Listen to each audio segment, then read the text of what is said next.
Hi all, நான் last வீடியோவில் சொல்லியிருந்தேன் நார்வேல ஹெவி ஸ்னோ வந்து எப்படி இருக்குதுன்னு. பட் நைட்லேருந்து ரெயின் வந்து டோட்டலாக சேஞ்ச் ஆயிடுச்சு.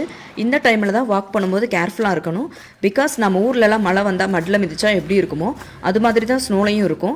பட் அதே இடத்துல நம்ம திரும்ப திரும்ப கால் எடுத்து வைக்கும்போது அந்த ஸ்னோ அப்படியே கட்டியாகி கல்லாயிரும். பார்த்தாலே தெரியும் கிளாஸியாக இருக்கும். ஸோ அது மேலே கால் வைக்கும்போது தான் நமக்கு ஸ்லிப் ஆக சான்ஸ் இருக்குது. பட் ஸ்லிப் ஆகாமல் இருக்க இந்த மாதிரி ஸ்மால் ஸ்டோன்ஸ்லாம் போட்டு விடுவாங்க. அது கொஞ்சம் கிரிப்பாக இருக்கும். அது மட்டும் இல்லாமல் நார்வே கவர்மெண்ட் வந்து ரெகுலராக க்ளீன் பண்ணிக்கிட்டே இருப்பாங்க. இந்த ரோடெல்லாம் பாருங்கள் எவ்வளோ க்ளீனாக இருக்குதுன்னு. அதே மாதிரி பீப்புள் வாக்கிங் பார்க்கலையும் வந்து க்ளீனாக இருக்கிறதுனால பயமில்லாமல் போகலாம். இந்த டைமில் தான் வந்து ஸ்கூலில் கிட்ஸ் வந்து ஸ்லைட் பண்ணி என்ஜாய் பண்ணிகிட்டு இருப்பாங்க. ட்ரீ எல்லாம் லாஸ்ட் வீடியோவில் பார்த்துருந்தீங்கன்னா தெரிஞ்சிருக்கும், ஒயிட்டாக இருந்திருக்கும். இப்போ எல்லாமே க்ரீனிஷ் ஆகி பார்க்கவே ரொம்ப அழகாக இருக்குது. ஆல்சோ எங்கள் வீட்டு பால்கனியை பாருங்கள், ஸ்னோலாம் மெல்ட் ஆகிட்டு இருக்குது.